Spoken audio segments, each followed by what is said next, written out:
Alunos do sétimo ano D, estamos iniciando mais uma aula de História. É com muita satisfação que eu, professor Alex, estou aqui hoje para falar para vocês mais um conteúdo que vai aprimorar os nossos conhecimentos. Desde já agradeço você que está aí assistindo esta videoaula. Lembrando que no momento nós não podemos estar presencialmente na sala de aula, mas sinta o meu abraço, a minha presença aí na sua casa. Neste momento que nós estamos vivendo aí, essa pandemia do Covid-19, espero que você esteja se protegendo, você e sua família. E em breve nós estaremos de volta na sala de aula.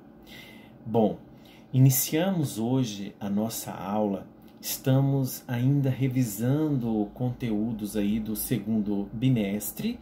É importante a gente saber que são conteúdos importantes para que vocês possam aprender de fato o que o professor vem trabalhando com vocês durante o decorrer deste ano. Bom, hoje nós vamos falar de um conteúdo muito interessante, que é a expansão marítima europeia, ou as grandes navegações marítimas. E a gente pode falar que foi um grande evento que ocorreu aí no início do século XV até o século XVIII e que trouxe para o mundo grandes transformações, correto? Então, de início, eu quero pedir que vocês peguem o seu caderno, o seu material, para que faça as devidas anotações. É importante você ter o controle aí do que você está estudando, para que numa eventual elaboração de atividades ou até mesmo nas verificações de aprendizagem na prova, você então já tem tudo anotadinho aí no seu caderno e também aqui na memória. Vamos começar então. Bom, gente, eu estou aqui na minha mesa com alguns condimentos, né, alguns temperos. E daqui a pouco eu vou estar explicando para vocês, né? Eu vou explicar para vocês depois, tá? São as especiarias. A gente não pode começar a falar das grandes navegações, da expansão marítima, sem antes a gente falar das especiarias, né? Porque praticamente foi aí dos principais motivos para ocorrer as grandes navegações, né? A expansão marítima. Então a gente pode dizer que a expansão ela foi marítima e comercial, justamente para que houvesse aí o quê?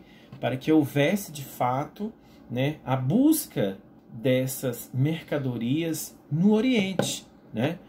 E acredito que todos vocês conhecem esses temperos aqui que eu mostrei, e daqui a pouco o professor vai falar para vocês. Fiquem ligados aí na aula. Então, nosso tema de hoje é a expansão marítima europeia, né? Expansão marítima comercial, ou as grandes navegações. O que de fato a gente tem que estar analisando dentro desse contexto é o que foi a expansão marítima, né? O que foi aí a expansão marítima europeia? Nós podemos dizer, alunos, que foi aí a época em que vários países europeus lançaram ao mar navegações em busca de riquezas e do desconhecido, né? Em busca de riqueza, do desconhecido, quer dizer que esses europeus, né, eles se lançaram ao mar, né, através das grandes navegações, justamente para quê? Para desbravarem aí esse mar e, a partir daí, buscar novas riquezas e o desconhecido.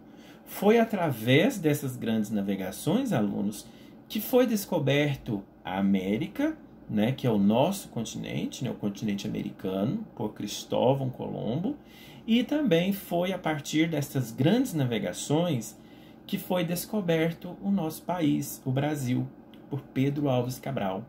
Vocês sabiam disso? Se sabe, dê um joinha aí para mim. Então, foi dessa maneira. E o que a gente tem que analisar também dentro desse contexto é que esse empreendimento marítimo e comercial, ele foi ocorrido aí praticamente nos séculos XV e XVIII, né? Então, os europeus, eles iniciaram aí, né, esse grande empreendimento marítimo que ficou conhecido como expansão marítima europeia. Isso foi possível, alunos, quando aí no final da Idade Média, o feudalismo, né, ele sofreu aí uma profunda transformação e abriu espaço aí para uma nova estrutura econômica baseada no lucro, na obtenção de lucro, na geração de riquezas. E o que a gente pode dizer é que através disso, nessa nova realidade aí, fez com que os governos buscassem alternativas para o desenvolvimento da economia. Né? Quando a gente fala do feudalismo, aquele trabalho aí, né, praticamente na terra, né, onde o senhor feudal ele praticamente dava aí ao servo, né, uma determinada área para que ele pudesse cultivar, e em troca ele recebia o que? O lucro da colheita, né, que variava, né, de 30% a 40% desse lucro. Além disso, ele tinha que dar ainda os 10% para a Igreja Católica como dízimo. Então, o feudalismo ele foi bastante comum na Idade Média. O professor já falou isso para vocês. Lembrando que a expansão marítima ela ocorre na Idade Moderna. Lembra daquela linha do tempo que eu falei para vocês, né, que o professor falou da pré-história, né, falou aí da Idade Antiga, da Idade Média, da Idade Moderna e da Idade Contemporânea. Então, nós aqui na expansão marítima estamos vivendo a Idade Moderna.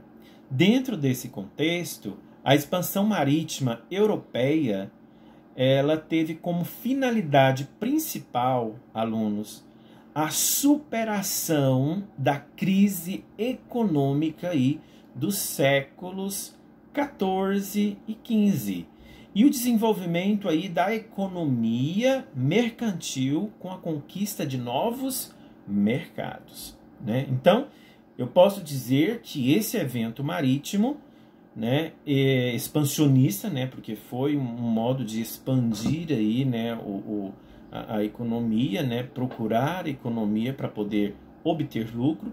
Então eu posso dizer que esse evento aí, né, esse evento marítimo expansionista dos europeus,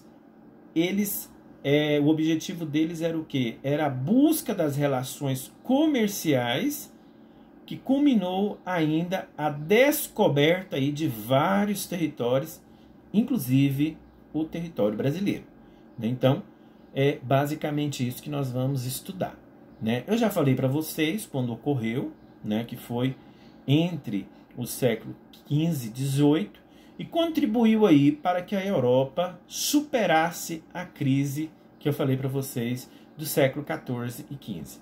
O século XIV e XV foi um momento de muita crise aí na Europa, né? Porque houve aí a decadência do feudalismo e precisava investir o quê? Na economia, no lucro. Então, eu posso dizer que foi através das grandes navegações que houve uma expansão das atividades comerciais, contribuindo para o processo aí de acumulação de capitais na Europa, ou seja, de lucro, de dinheiro. Tranquilo? Bora então. Quando eu falo, né, das grandes navegações, eu quero dizer para vocês que teve motivos os quais houve aí a necessidade de fazer essas grandes navegações, né? Os fatores de fato que contribuíram para que ocorresse aí essas grandes navegações. Então vamos observar quais são esses fatores, né? A gente pode dizer então que foi aí a chegada em novos mercados orientais, né?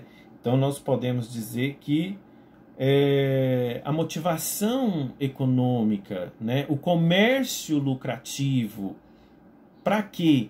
Para que houvesse de fato aí, né, uma ampliação aí de sua participação no rico comércio de especiarias. Então eu posso observar que a motivação econômica foi um dos fatores principais para que, né, esses desbravadores pudessem de fato começar a expansão marítima, a velejar em alto mar em busca de uma vida econômica melhor, né? Então, o que nós podemos observar também dentro desse contexto é que um outro motivo aí para que houvesse aí a expansão marítima, né, o fator econômico foi o principal, né, a motivação econômica, mas também a gente acredita que a motivação religiosa também seja um dos fatores importantes para que houvesse essa expansão marítima. Por quê? Porque o desejo português na época era o quê? Expandir a fé cristã e combater os infiéis. Expandir a fé cristã, combatendo, né, os infiéis. A gente observa que a religião oficial nessa época era a Igreja Católica, então o rei de Portugal, né, no caso aqui em tese, ele queria praticamente expandir também a fé cristã dentro aí da expansão marítima, ok? Dentro desses fatores, nós podemos dizer também que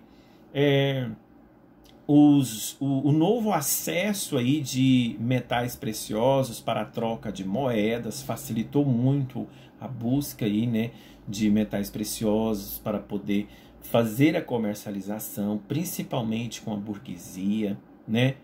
E eu posso dizer também que a busca das especiarias, né, que foram esses condimentos que eu mostrei para vocês, que eu vou explicar daqui a pouco, também foi um dos fatores principais para que ocorresse de fato aí a expansão marítima.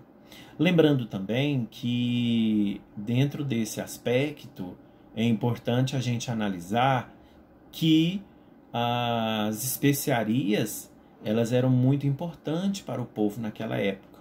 Como não tínhamos geladeira, essas especiarias, esses condimentos serviam principalmente para conservar os alimentos, certo? Vamos lá então. Alguma dúvida? Se tiver alguma dúvida, alunos, pode entrar em contato comigo através do meu WhatsApp que está no grupo, ok? Vamos lá, gente. Quando ocorreu aí a expansão marítima? Eu já falei para vocês, né, que ela ocorreu no século XV e no século XVIII. Os motivos eu já falei também. E os recursos capitalistas aí, né, os recursos de capitais aí disponibilizados, né, ela contou aí, a expansão marítima contou com vários recursos disponibilizados por vários setores da sociedade, né? As principais aí patrocinadoras aí foram as monarquias nacionais, pois queriam se capitalizar, né? Eles estavam de olho no lucro, e os recursos mais voltosos aí do processo foram assegurados pela instituição de impostos reais que garantia os capitais necessários para a construção de caravelas, que foi um modelo novo aí de o que os navegadores encontraram para poder velejar com segurança em alto mar. né? Porque a gente sabe que as primeiras navegações, né, os primeiros meios aí de navegar era praticamente barcos muito pequenos, não tinha uma acomodação bem agradável, né? Eles andavam em barcos apertados, eles andavam aí, né, praticamente superlotados, e isso atrapalhava o ritmo da viagem. Então eles pensaram em construir aí caravelas né, que eram praticamente aí mais fácil, né, de manejar, e isso veio então trazer para, né, os navegadores aí do século XV e XVIII maior comodidade para poder desenvolver aí a expansão marítima. Dentro desse aspecto também, o que a gente não pode deixar de falar é que as especiarias, elas contribuíram muito para que ocorresse de fato aí as grandes navegações, né? Então, o comércio das especiarias, o que a gente tem que analisar, o que significa especiarias, né? Especiarias, aluno, anotem aí, especiarias, comércio das especiarias. Especiarias, essa palavra, alunos, deriva aí do latim, que significa espécie, né? É uma substância ativa e valiosa na época. Podiam ser utilizados aí em remédios, em perfumes, em temperos alimentares e etc. Na verdade, as especiarias servia para fazer praticamente tudo, né? No século XV e XVI, as especiarias de condimentos eram muito valorizadas, né? Pois serviam de tempero para conservar aí a carne e melhorar o seu sabor, né? Como eu já disse, não tinha geladeira naquela época para conservar o alimento. Eles praticamente temperavam esses alimentos e podiam durar alguns dias, né? Se você observar, quanto mais tempero tem um alimento, mais fica saboroso. Exemplo, quanto mais você tempera uma carne, melhor fica o seu sabor. Acredito que você já deve ter visto aí, né, o seu pai ou sua mãe ou alguma pessoa fazer o preparo de temperar uma carne, por exemplo, para fazer um churrasco, né? Se você for, por exemplo, temperar essa carne de um dia para o outro, no outro dia essa carne ficará com mais sabor. Então, nesta época aqui, as especiarias eram justamente para quê? Né? Esses condimentos alimentares eram justamente para conservar o sabor do alimento, né? Então, essas especiarias era praticamente aí um produto especial que servia como tempero, remédio ou perfume. Então as especiarias serviam como tempero, remédio ou perfume. O comércio das especiarias e artigos de luxo, né, aí ele foi controlado aí pelos árabes e pelos italianos, pois suas experiências comerciais, onde praticamente eles traziam aí as suas mercadorias e revendiam para a burguesia para obterem lucros. Foi o que eu disse para vocês no início do vídeo, né? O principal objetivo das grandes navegações foi a obtenção do lucro. E eu posso dizer para vocês o seguinte, que as especiarias desejadas na época era o cravo da Índia, era a pimenta do reino, era a noz moscada, era o gengibre, a canela, o açúcar. E eu trouxe aqui para vocês, para a gente estar analisando, algumas especiarias que eram muito utilizadas naquela época. Por exemplo, esse aqui, alunos, é o gengibre. O gengibre, ele ainda é utilizado até hoje para temperos, para fazer remédio. Ele é muito bom aí no preparo da comida e também para o remédio. Então era bastante comercializado na época. Este aqui é o gengibre. Acredito que vocês já viram ou já viram a mãe ou o pai de vocês fazerem ou alguma pessoa fazer o chá. Também é muito bom. Do outro lado, nós temos aqui a canela, né?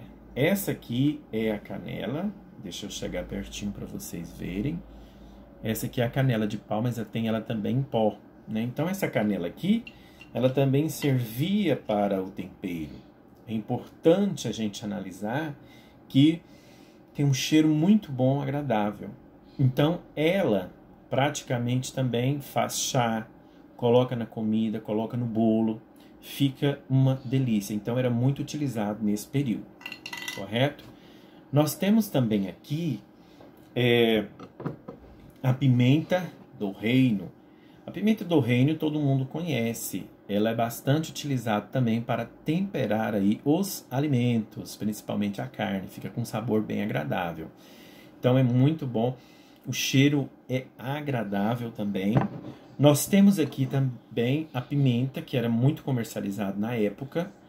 A pimenta, ela deixa o alimento também com um sabor aí muito bom. É claro que você não pode colocar muito, né? Porque senão fica muito apimentado e você não dá conta de comer, né? Então, é um tempero que deve ser colocado sob medida, né? Então, era muito comercializado também na época aqui, né? Na verdade, eles buscavam esses temperos para revender para a burguesia. Porque os burgueses eram feirantes, né? Então, eles acabavam vendendo aí em suas feiras. Aqui eu tenho açafrão, né? Que também dá sabor e também dá um colorido bonito ao alimento, né? Então eles usavam bastante esse condimento aqui. Esse é o açafrão. Todo mundo tem em casa, né? Principalmente para fazer um frango, né? Muito bom. Então, no século XV, XVIII, utilizavam muito também esse tempero. De outro lado, nós temos também aqui o açúcar, né? Que também era muito utilizado na época, né? Uma especiaria muito utilizada. E isso aqui, o açúcar todo mundo tem em casa, né? Serve para adoçar, né? Adoçar, porque ninguém gosta de tomar suco azedo, né? Ninguém gosta de comer um bolo sem açúcar, né? Mas o açúcar ele deve ser consumido moderadamente. Nós não podemos ficar comendo muito açúcar, porque pode correr o risco aí do aumento da glicose, trazendo aí sérios problemas como diabetes. Então você tem que controlar o açúcar, tá bom? E temos também de outro lado o sal, né? A gente não pode comer uma comida sem sal, né? Porque o sal ele dá sabor ao alimento, né? Então isso aqui também era uma especiaria muito importante na época aí. E comer uma comida sem sal não tem graça, né, alunos? Nada sem sal. Até a nossa vida tem que ter um pouquinho de açúcar com sal, né? Porque a gente tem sempre que estar de bem com a vida, né? E o sal, o sal controlado, ele também é saudável. Mas eu sempre falo, tudo que passa não é saudável para nós. Então também tem que controlar o sal. Não podemos, e cair um pouquinho aqui. Mas esses são de fatos aqui, alunos, as nossas especiarias, né? Olha só para vocês verem aqui, né? Esses aqui são as nossas especiarias. Então, dando continuidade, se eu perguntar para vocês em alguma atividade, na prova, dê exemplos de especiarias, vocês vão citar para mim essas especiarias, né? Eu não tenho o cravo da Índia aqui, também não tenho a noz moscada, mas eles são condimentos aí que eram utilizados no século XV e XVIII. E aí vocês vão responder para mim: gengibre, cravo, canela, esse aqui, a pimenta do reino, o açafrão, que está aqui. Vão responder também pimenta, açúcar e sal. Nós temos vários outros, alunos, mas no momento nós vamos ficar com essas especiarias, correto? Deu para vocês entenderem? Alguma pergunta? Se tiverem, pode me chamar, correto? Vamos dar continuidade então. Bom, dentro desses contextos aqui, o que nós podemos observar é que dentro das grandes navegações, é importante a gente sempre dizer que Portugal, ele foi praticamente aí o primeiro nas grandes navegações, né? Na verdade, eu posso dizer que Portugal ele foi o pioneiro nas grandes navegações, né? O pioneirismo português, né? Porque ele foi o primeiro a lançar as grandes navegações. Eu acredito que seja pela sua estratégia, né? Ele está de frente ao Oceano Atlântico, né?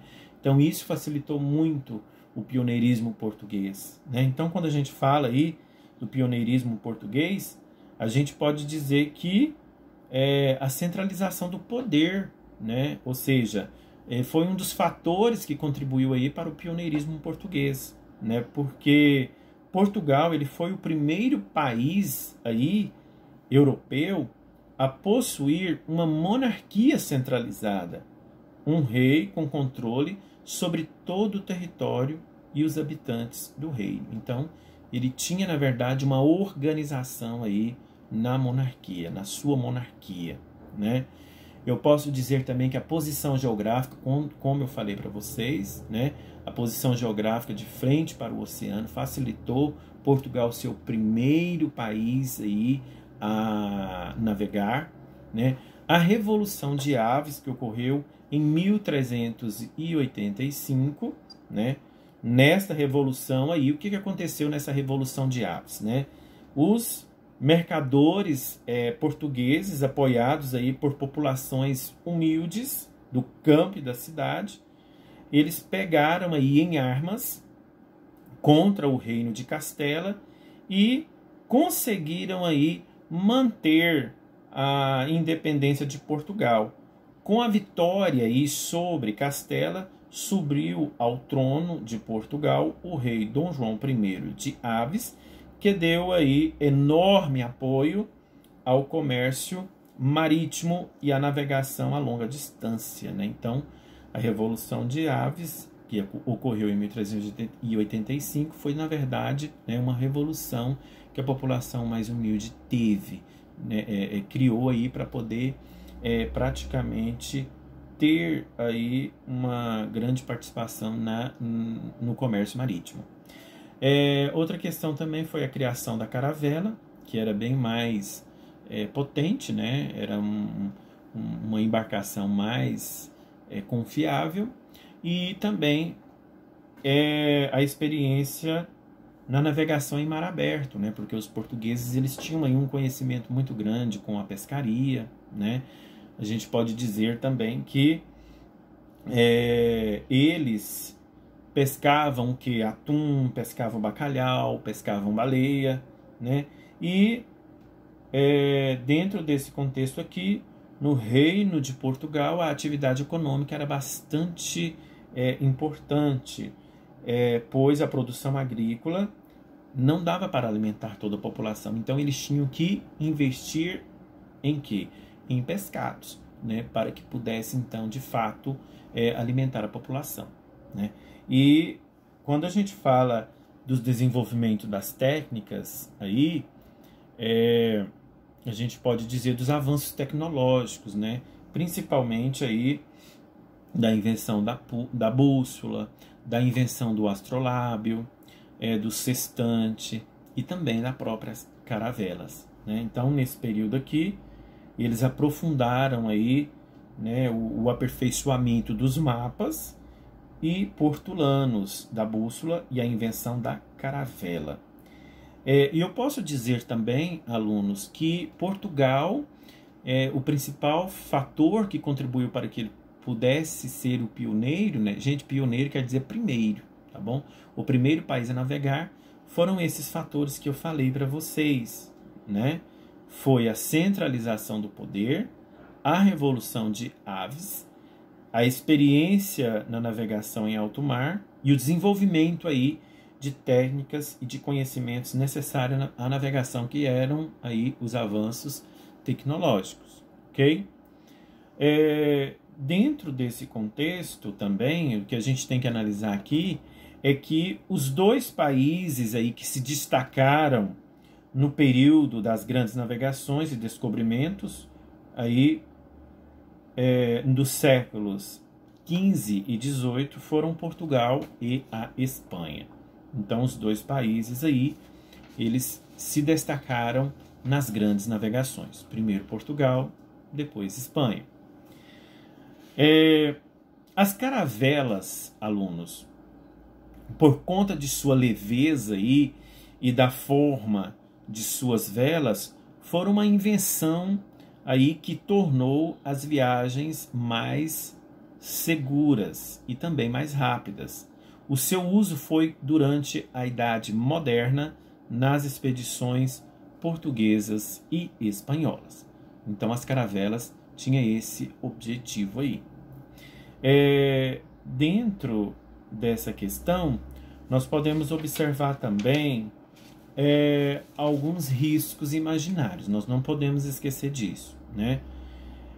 Enfrentando perigos, né? Esses navegadores enfrentavam perigos em alto mar. O que a gente pode analisar é que para velejar em alto mar, os europeus do século XV enfrentaram em perigos reais e imaginários. O que são os perigos reais? Os perigos reais, alunos, é o que realmente aconteciam com esses navegadores. Eram os ventos desfavoráveis, a ameaça de encalhe da embarcação, os lugares estranhos, a fome que eles passavam em alto mar, a sede e a doença no interior aí dos navios. Então esses perigos, eles são os perigos reais que realmente aconteciam com esses navegadores aí.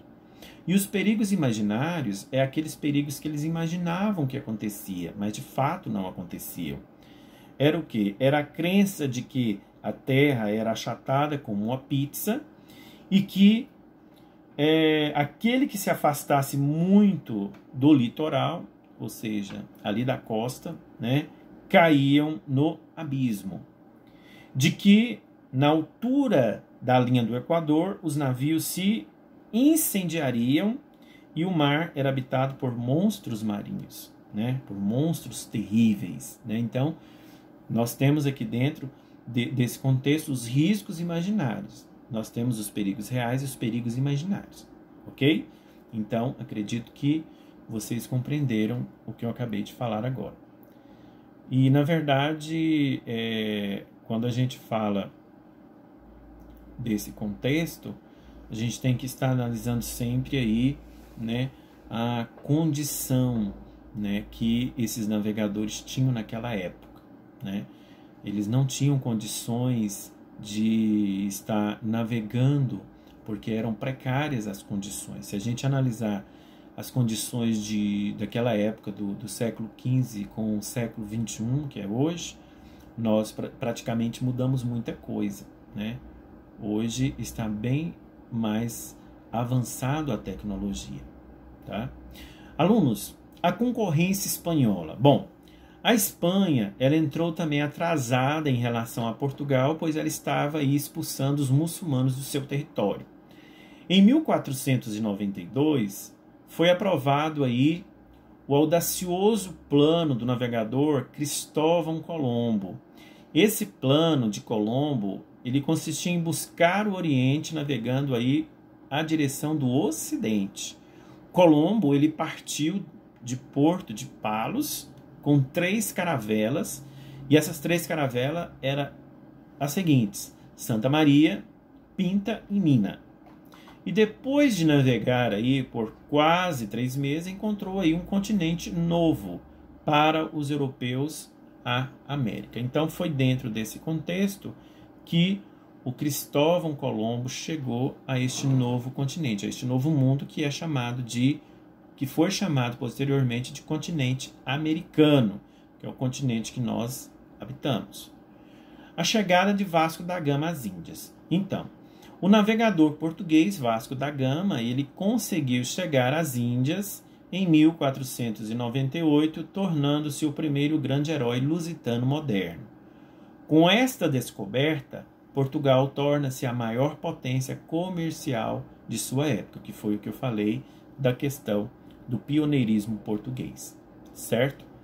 Gente, nós não podemos deixar de falar também, já está acabando a aula, nós não podemos deixar de falar também sobre aí o Tratado de Tordesilhas, né, que foi a divisão aí das regiões descobertas por Portugal e Espanha, né? Na verdade, o Tratado de Tordesilhas, ele foi um acordo feito aí, foi um tratado feito entre Portugal e Espanha para evitar guerras entre esses povos, né? Preste atenção no Tratado de Tordesilhas, gente. Olha só. Ele foi um acordo aí firmado em 1494 na cidade espanhola de Tordesilhas, entre Portugal e Espanha, que riscou no mapa uma linha imaginária a 370 léguas das ilhas de Cabo Verde. As áreas a oeste dela pertenciam à Espanha e as localizadas a leste seriam de Portugal. Então, o Tratado de Tordesilhas foi criado com o intuito de dividir aí as regiões descobertas por Portugal e Espanha, porque ambas estavam brigando, porque queriam, Portugal queria o território todo para ele e Espanha também queria todo o território para ela. Então, esse tratado foi um acordo aí criado com o intuito de dividir essas regiões, né? Esse tratado evitou guerras entre esses povos, entre portugueses e espanhóis. O tratado ele delimitou aí uma linha imaginária, conforme eu já disse, nas terras, e essa linha hoje está exposta em qualquer mapa dividindo essas terras, tá? É uma linha imaginária, ok? Portugal tomou posse de terras que estivessem aí, conforme eu já falei, a 370 léguas das ilhas de Cabo Verde, sendo que nesses limites inclui o litoral brasileiro. E a descoberta do Brasil. Alunos, o Brasil ele foi descoberto em 1500 por Pedro Álvares Cabral. A descoberta do Brasil pelos portugueses ocorreu oficialmente no dia 22 de abril. Na época, os portugueses disseram que a descoberta do Brasil foi acidental. Hoje existe uma tese que diz que essa descoberta foi intencional, né? Foi também através das grandes navegações que o Brasil foi descoberto, conforme eu falei para vocês, e a América também, tá bom? Lembrando, alunos, né, nós chegamos ao fim de mais uma aula. Eu espero que vocês tenham compreendido o nosso tema de hoje, que foi a expansão marítima europeia e as grandes navegações, né? E foque nos estudos, busque aprender, porque é importante a gente ter esse direcionamento, né? Principalmente agora que a gente está vivendo em isolamento social, tá bom? Qualquer dúvida você pode me procurar, né? Lembrando que é sempre um prazer falar com vocês, tá bom? Um grande abraço do professor Alex e até mais.